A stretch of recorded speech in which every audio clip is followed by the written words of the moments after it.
ዳን የምትፈልጉ ሰዎች መፈወስ የምትፈልጉ ሰዎች ጥቂት ነገር እንድታደርጉ ነግራችኋለሁ። የምነግራችሁን ነገር ካደረጋችሁ ሚሊዮን% እርግጠኛ ሆኜ ነው የምነግራችሁ። በስጋችሁ ትፈወሳላችሁ፣ በነፍሳችሁም ትድናላችሁ። የምንነግራችሁ ሰምታችሁ እንድትሄዱ አይደለም፣ ወደ ቤት ወስዳችሁ ተግባራዊ እንድታደርጉት ነው።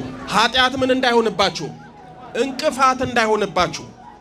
ኃጢአት ንስሐ አለመግባት ለድነት ትልቅ እንቅፋት ነው። ስለዚህ የራሳችን ኃጢአት ለራሳችን ድህነት ለራሳችን ፈውስ እንቅፋት እንዳይሆንብን ንስሐ እንግባ። ሁለተኛው ጸልዩ። ምን አልኳችሁ? ጸልዩ። ጸልዩ ብቻ አይደለም። ቅዱስ ጳውሎስ በአንደኛ ተሰሎንቄ በምዕራፍ 5 ቁጥር 17 ላይ ሳታቋርጡ ጸልዩ አለ። ብዙ አሉ የእናንተን ችግር የሚመለከቱ የህዝቡን ውድቀት የህዝብ የውስጥ ስነ ልቦናን የሚይዝ ጠላት መበርታት ጉልበቱን አጠንክሮ ዘመኑን ዋጅቶ ዘመን መዋጀት ያለብን እኛ ነበር። እሱ ዘመን ዋጅቶ ተወልጃለሁ፣ አብሬ አድጌያለሁ፣ አብሬ ቆይቻለሁ የሚለው ጠላት የበዛው አንዱ አቤቱ እጅህን ላክ ባለማለታችን ነው። እግዚአብሔር የሰማይ እጁን ይላክልን፣ በሰማይ በረከት ይጎብኘን። ታችሁት ለመዳን ለመፈወስ በረከት ለማግኘት ነው አይደለ? ምን ነው አይደለም እንዴ? ለመዳን ነው አይደል የመጣችሁት? ስለዚህ አገልግሎቱ ይቀጥላል። መዳን የምትፈልጉ ሰዎች መፈወስ የምትፈልጉ ሰዎች ጥቂት ነገር እንድታደርጉ ነግራችኋለሁ። የምነግራችሁን ነገር ካደረጋችሁ ሚሊዮን% እርግጠኛ ሆኜ ነው የምነግራችሁ። በስጋችሁ ትፈወሳላችሁ፣ በነፍሳችሁም ትድናላችሁ። የምንነግራችሁ ሰምታችሁ እንድትሄዱ አይደለም፣ ወደ ቤት ወስዳችሁ ተግባራዊ እንድታደርጉት ነው። በእርግጥ ጥቂት የማትባሉ ሰዎች የምናገረውን ተግባራዊ ልታደርጉ ትችላላችሁ። ነገር ግን አብዛኞቻችሁ ይሄንን ተግባራዊ አታደርጉም። በዚህ ምክንያት ድነት ርቆናል። በዚህ ምክንያት ፈውስ ናፍቆናል። በዚህ ምክንያት የእግዚአብሔር እጅ ከኛ ርቋል። ስለዚህ እዚህ ቦታ የመጣችሁ መዳን መፈወስ የምትፈልጉ ከዚህም ሄዳችሁ ይሄንን ተግባራዊ አድርጋችሁ መፈወስ ትችላላችሁ። በመጀመሪያ የምነግራችሁ ለመዳን 5 ነገር ያስፈልጋችኋል። ስንት ነገር ያስፈልጋችኋል? 5 ነገር። መዳን መፈወስ የምትፈልጉ ሰዎች ካላችሁ አስቀድማችሁ ንስሐ ግቡ። ምን አድርጉ አልኳችሁ? ንስሐ ግቡ። አንድ ሰው ንስሐ ከገባ በነፍሱ ይድናል፣ በነፍሱ ይፈወሳል፣ ከእግዚአብሔር ጋር ይታረቃል። ንስሐ የገባ ሰው አስቀድሞ የሚድነው በነፍሱ ነው። በነፍሱ ደግሞ ከዳነ በስጋው መዳን እጅግ በጣም ቀላል ነው። ብዙዎቻችን መዳን የምንፈልገው በስጋችን ነው። ለነፍሳችን ጊዜና ሰዓት የለንም። መዳን መፈወስ የምትፈልጉ ሰዎች ካላችሁ አስቀድማችሁ ንስሐ ግቡ። ቅዱስ ሉቃስ በሉቃስ ወንጌል በምዕራፍ 15 ቁጥር 10 ላይ ንስሐ በሚገባ በአንድ ኃጢአተኛ በእግዚአብሔር መላእክት ፊት ደስታ ይሆናል ይላል። ንስሐ ስትገቡ አይደለም እናንተ በእግዚአብሔር ፊት ቅዱስ ቅዱስ እያሉ የሚያመሰግኑት ቅዱሳን መላእክት ይደሰታሉ። ቅዱሳን መላእክት ሐሴት ያደርጋሉ። ስለዚህ ንስሐ ገባችሁ ማለት በነፍሳችሁም በስጋችሁም ትድናላችሁ።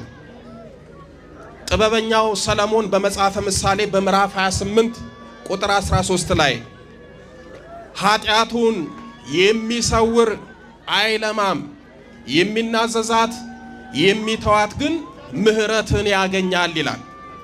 ኃጢአቱን የሚተው የሚናዘዝ የእግዚአብሔርን ምህረት ያገኛል፣ ወይም ደግሞ እግዚአብሔር ያድነዋል፣ ይፈውሰዋል ማለት ነው።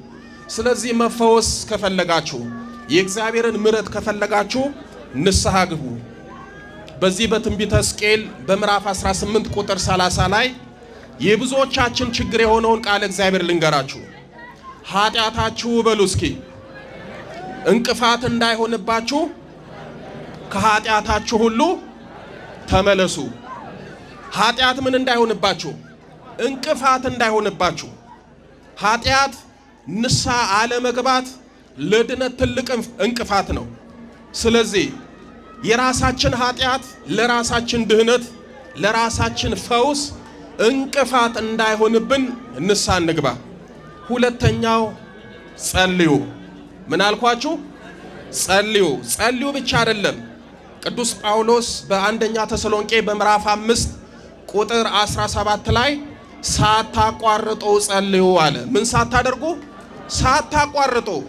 ጠዋትና ማታ ባላችሁ ጊዜና ሰዓት ጸሎትን ሳታቋርጡ ሳትተዉ በርትታችሁ ጸልዩ።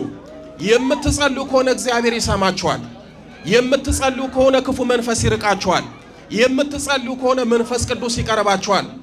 የምትጸልዩ ከሆነ እግዚአብሔር የምሕረት እጁን ይልክላችኋል። ስለዚህ ጸልዩ። ቅዱስ ማቴዎስ በምዕራፍ 26 ቁጥር 41 ላይ ወደ ፈተና እንዳትገቡ ትጉና ጸልዩ፣ መንፈስ ተዘጋጅቷል፣ ሥጋ ግን ደካማ ነው ይላል። ወደ ፈተና እንዳትገቡ ምን አድርጉና ጸልዩ? ጸልዩ ነው ወይስ ትጉና ጸልዩ? ትጉና ጸልዩ። ትጉና ጸልዩ ማለት ጠዋትና ማታ ለጸሎት ጊዜና ሰዓት ሰጥተን ለአምልኮት ጊዜ አመቻችተን ሳናቋርጥ በትጋት መጸለይ ነው።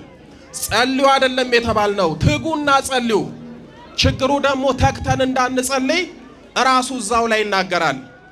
ሥጋ ደካማ ነው፣ መንፈሳችን ግን ለመጸለይ ይሻል ይፈልጋል። ብዙዎቻችሁ ማታ ለመጸለይ መንፈሳዊ ሞራል ያድርባችኋል፣ ሲመሽ ግን ጸሎቱን ትተዋላችሁ።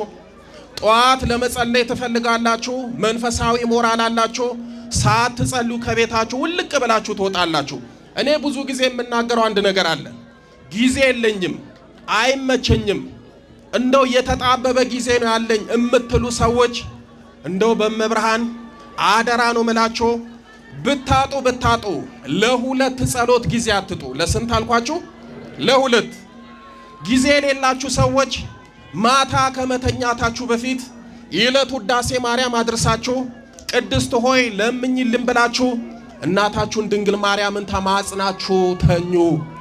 ውዳሴ ማርያም የሚጸልይ እመቤታችን ትሰማዋለች። ውዳሴ ማርያም የሚጸልይ ከእመቤታችን በምልጃዋ የሚያጣው ነገር የለም። ስለዚህ እመቤታችንን በውዳሴ ማርያም ያዙ። ዛሬ እኛ በቀን አንድ ጊዜ ውዳሴ ማርያም ለመጸለይ እመቤታችንን ለማመስገን ቅድስት ሆይ ለምኝልን ለማለት ጊዜ የለንም። እንደ ቅዱስ ኤፍሬም እመቤታችንን በቀን 60 ሰይፈ ሥላሴን የሚጸልይ ሰው መጽሐፉን ተመልከቱት፣ መቅድሙን አንብቡት። አጥርጥሶ ድንበር አፍርሶ የሚመጣውን ጠላት አጋዕዝተ ዓለም ሥላሴ ያርቁለታል። ዛሬ ስለማንጸልይ ነው ሕይወታችን ሁሉ የተመሰቃቀለው፣ በክፉ መንፈስ ግራ የተጋባ ነው። ሰይፈ ሥላሴን የምትጸልዩ ሰዎች ልብ ብላችሁ አዳምጦኝ። መተት እሱ ላይ አይሰራም፣ ቢሰራም ይፈታለታል፣ ቢታደስበትም ይርቅለታል። ሥላሴን የያዘ ሰው ምንም አይሆንም። አባ ስብሐት ለአብ የተባሉ የጎንደር ጻድቅ ይህንን መጽሐፍ ሲጸልዩት ለመጀመሪያ ጊዜ ደርሰውት መጽሐፉን ሲያነቡት በጣም ይገርማቸዋል። ሰይፈ ሥላሴን ሲጸልዩ አጋንንት አይኑ ሲፈርጥ ወገቡ ሲቆመጥ አይተው ይሄማ ምን ጸሎት ነው? የሥላሴ ሰይፍ ነው እንጂ አሉት። በዛው ሰይፈ ሥላሴ ተባለ። ስለዚህ ከላይ ሥላሴን ከታች እመቤታችንን ከያዛችሁ ምን ትሆናላችሁ? ምንም። ግን የተቸገርነው ይህንን ሳናደርግ ቀርተን ነው። ለሥላሴ ጊዜ አጣን፣ ለድንግል ማርያም ጊዜ አጣን፣ ለጸሎት ጊዜ አጣን። ችግራችን፣ ፈተናችን፣ መከራችን በዛብን። ስለዚህ ጊዜ የሌላችሁ ሰዎች ይህንን አድርጉ። የበረታችሁ አርጋኖንን ብዙ ጊዜ አባታችን መልአከ መንክራት አስተምረዋል። አርጋኖን በማይታወቅበት ከ20 ከ30 ዓመት በፊት ምናልባት በገዳም ያሉ አባቶች ብቻ በሚጸልዩበት ዘመን አርጋኖንን ጸልዩ እያሉ አስተምረዋል። የእሳቸውን ትምህርት ሰምተው ከእመቤታችን ጋር ተወዳጅተው ከመቤታችን ብዙ ነገር ያተረፉ ሰዎች አሉ። ዛሬም አርጋኑንን ጸልዩ፣ ሰይፈ መለኮትን ጸልዩ፣ ዳዊት ጸልዩ። የበረታችሁ ሰዎች ቅዱሳን መላእክት፣ ጻድቃን፣ ሰማዕታትንም ተማጸኗቸው። ለምሳሌ ዛሬ ሊቀ መላኩ ቅዱስ ሩፋኤል ነው አይደለ? በዚህ ቀን የበረታችሁ ሰዎች ድርሳኑን መጸለይ ካልሆነላችሁ ከቤት ስትወጡ የቅዱስ ሩፋኤልን መልኩን ጸልዩት። የቅዱስ ሩፋኤልን መልክ የሚጸልይ የቅዱስ ሩፋኤልን መላካዊ እርዳታ ያገኛል። ቅዱስ ሩፋኤል ይቆምለታል፣ ክፉ መንፈስንም ያሳድድለታል። የእነ ቅዱስ ሚካኤልን የሌሎቹንም እንደዚህ ያደረጋችሁ ጸልዩ። ሶስተኛ ስገዱ። ምን አድርጉ? ስገዱ። አባታችን ከ40 ዓመት በላይ ስለ አምልኮት ስግደት ሲያስተምሩ ምንድነው ደግሞ የአምልኮት ስግደት እንዲህ አይነት ስግደት አለ እንዴ እየተባለ ብዙ ውዝግብ በተነሳበት ጊዜ እሳቸው የአምልኮት ስግደት እያስተማሩ ዛሬ እንድትሰግዱ አድርጓቸዋል። በእርግጥ ቤተክርስቲያንም ስገዱ ትላለች። ነገር ግን ጧት ማታ ልክ ጸሎት እንደምትጸልዩት ሁሉ እየሰገዳችሁ ጉልበታችሁን ወዛችሁን መስዋዕት አድርጋችሁ አቅርቡ እያሉ ብዙ ዓመት አስተምሯል። ስለዚህ የበረታችሁ ስገዱ። ነቢየ እግዚአብሔር ቅዱስ ዳዊት በመዝሙር 96 ቁጥር 9 ላይ በቅድስናው ስፍራ በሉ እስኪ፣ በቅድስናው ስፍራ ለእግዚአብሔር ስገዱ። ለማን ስገዱ? ለእግዚአብሔር። የቅድስና ስፍራ የተባለው ቤተክርስቲያን ነው። የቅድስና ስፍራ የተባለው ቤታችሁ ውስጥ ያለው የጸሎት ቦታችሁ ነው። እዛ ቦታ ላይ ስገዱ። በነገራችን ላይ ስግደት ቀላል ነገር እንዳይመስላችሁ። የሚሰግድ ሰው ጉልበቱን፣ ወዙን፣ ድካሙን ለእግዚአብሔር መስዋዕት አድርጎ ነው የሚያቀርበው። የትኛውንም ገድለ ቅዱሳን ስትመለከቱ ቅዱሳን አባቶቻችን በእውነት በሰው ሕሊና በሰው ልቦና ሊታሰብ የማይችለውን አይደለም ለማሰብ ለመቁጠር እንኳን የሚከብደውን ስግደት ሲሰግዱ እናያለን። እንደው ለምሳሌ ልንገራችሁ፣ ብዙ ጊዜ እንደ ምሳሌ የምጠቀማቸውን አቡነ እስትንፋሰ ክርስቶስን ተመልከቱ። ገድላቸውን ስትመለከቱ አቡነ እስትንፋሰ ክርስቶስ በየቀኑ 90,000 ይሰግዱ ነበር ይላል። ስንት ይሰግዱ ነበር? 90,000። ዛሬ እኛ 90 ለመስገድ ጉልበትና አቅም አጥተናል። 90 ጊዜ 90,000 ለመስገድ ስንት ቀን ይፈጅባቸዋል? አንድ። አያችሁ አይደል ልዩነታችንን? አያችሁ አይደል ባዶነታችንን? ስለዚህ በቅድስናው ስፍራ እንደ አቅማችሁ ስገዱ። አራተኛው ብዙ ጊዜ የሚናገሩት እሳቸው አሉ፣ ቀጥቅጡ ይላሉ። በመቁጠሪያ ቀጥቅጡ። አሁን ምን አይነት ትምህርት እንደመጣ አላቅም። የኛ የምንላቸው ትልልቅ ቦታ ላይ ያሉት እንዴት አድርገው መቁጠሪያን እንደጠሉት አላውቅም። እስኪ የትኛውንም ገድለ ቅዱሳን ተመልከቱ፣ የቅዱሳንንም ስዕል ተመልከቱ። ብዙ ቅዱሳኖች በአንድ እጃቸው መስቀል፣ በአንድ እጃቸው መቁጠሪያ፣ ወይም በአንድ እጃቸው ወንጌል፣ ወይም ደግሞ በአንድ እጃቸው መቁጠሪያ ይዘው ታያላችሁ። በዛ አንድም እግዚኦታውን እያደረሱ እግዚአብሔርን ያመሰግኑበታል፣ አንድም ደግሞ ሰውነታቸውን ቸብ ቸብ እያደረጉ የክርስቶስን ሕማም ስቃይ እያሰቡ ክፉ መንፈስን ይቀጠቅጡበታል። እኔ ብዙ ጊዜ እላችኋለሁ እንደሚሉትን አትስሙ። መቁጠሪያ አያስፈልግም፣ አትቀጥቅጡ። እሺ አትቀጥቅጡ፣ ተውት። ግን እንደው ቢያንስ በመቁጠሪያ የክርስቶስን ሕማም ስቃይ እያሰባችሁ ራሳችሁን ብትገርፉ የክርስቶስን የሕማሙን በረከት ታገኛላችሁ? አታገኙ? ታገኛላችሁ። ታው ሌላ ይቅር፣ የክርስቶስን እንኳን ሕማም እያሰባችሁ እስኪ ራሳችሁን ግረፉ። ከዛ በኋላ የመንፈሱ ጉዳይ ራሱ መድኃኔዓለም ያውቃል። ብዙ ቅዱሳን የክርስቶስን ሕማም ስቃይ እያሰቡ ራሳቸውን በአቆጣሮ ይገርፉ ነበር ይላል። አቡነ መባጽዮን፣ አቡነ ተክለ ሐዋርያት የሚባሉ እነዚህ ሁለቱ ቅዱሳን አባቶቻችን ስለ ክርስቶስ ሕማምና ስቃይ ብለው ራሳቸውን በመቁጠሪያ አይደለም አንጥረኛ ቤት ሄደው የብረት ሰንሰለት አሰርተው ራሳቸውን ይገርፉ ነበር ይላል ገድሉ። ቅዱሳን አባቶቻችን በብረት ሰንሰለት ራሳቸውን ይገርፋሉ። ያሁኖቹ የኛ ደግሞ መቁጠሪያ አያስፈልግም አትቀጥቅጡ ይላሉ። ይሄ ትምህርት እንግዳ ትምህርት እኮ አይደለም። ራሳችሁን ቀጥቅጡ። ቅዱስ ጳውሎስ በሁለተኛ ቆሮንቶስ በምዕራፍ 12 ቁጥር 7 ላይ በመገለጥ ታላቅነት እንዳልታበይ የሥጋ ሞጋይ እርሱም የሚጎስመኝ የሰይጣን መልእክተኛ ተሰጠኛል። ምን የሚያደርገኛል? የሚጎስመኝ። ታዲያ የሚጎስማችሁን እናንተ በመቁጠሪያ አትጎስሙ? በመቁጠሪያ መጎሰም ኃጢአት ነው? ኃጢአት አይደለም። እንዲህ ያሉ ነው የምትጠቀሙበትን አጋንንትን ድል የምታረጉበትን ከሕይወታችሁ የምታርቁበትን መንፈሳዊ የጦር ዕቃ የሚያጥላሉት እንዴት አይነት አለመታደል እንደሆነ አላውቅም። ስለዚህ መዳን የምትፈልጉ ሰዎች ቀጥቅጡ። ሌላው አምስተኛ ምነግራችሁ መዳን ከፈለጋችሁ የክርስቶስን ቅዱስ ሥጋውንና ክቡር ደሙን ተቀበሉ። ብዙ ጊዜ የሚናገሩት የሚያስተምሩት ይሄንን እያደረጋችሁ በነፍሳችሁ ዳኑ፣ ከዛ በሥጋም ትድናላችሁ፣ መንፈሱ ይጋለጣል፣ እናንተ እዛ ጨርሳችሁ ትመጣላችሁ። እዚህ ሲመጣ አገልግሎቱ ስራው ለሳቸውም ለኛም ይቀለናል። ቅዱስ ሥጋውን ክቡር ደሙን ተቀበሉ። ቤተ ክርስቲያንም አሰሮ ዝክርም ዘክሮ ድሆችንም ምርዶ የትኛውንም የጽድቅ ሥራ ስሩ።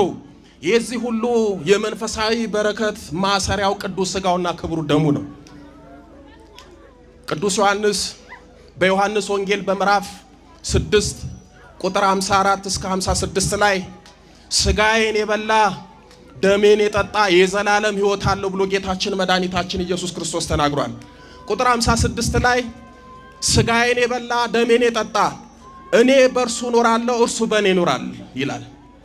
ሥጋው ደግሞ ስትቀበሉ ክርስቶስ በእናንተ ውስጥ ይኖራል፣ እናንተ ደግሞ በማን ውስጥ ትኖራላችሁ? በክርስቶስ ውስጥ። ክርስቶስ በእናንተ ውስጥ ካደረ፣ ጸጋ መለኮት እናንተ ውስጥ ካደረ ክፉ መንፈስን ያረቃል፣ ነፍሳችሁ ትድናለች፣ ዘላለማዊ ሕይወትን ትወርሳላችሁ። መዳን የምትፈልጉ ሰዎች ንስሐ ግቡ፣ ጸልዩ፣ ስገዱ፣ ቀጥቅጡ፣ ቅዱስ ቁርባን ተቀበሉ። ይሄንን ካደረጋችሁ በነፍሳችሁም በሥጋችሁም ትድናላችሁ፣ ትፈወሳላችሁ። እግዚአብሔር አምላካችን ፈውሱን፣ ድነቱን፣ ምሕረቱን ይላክልን።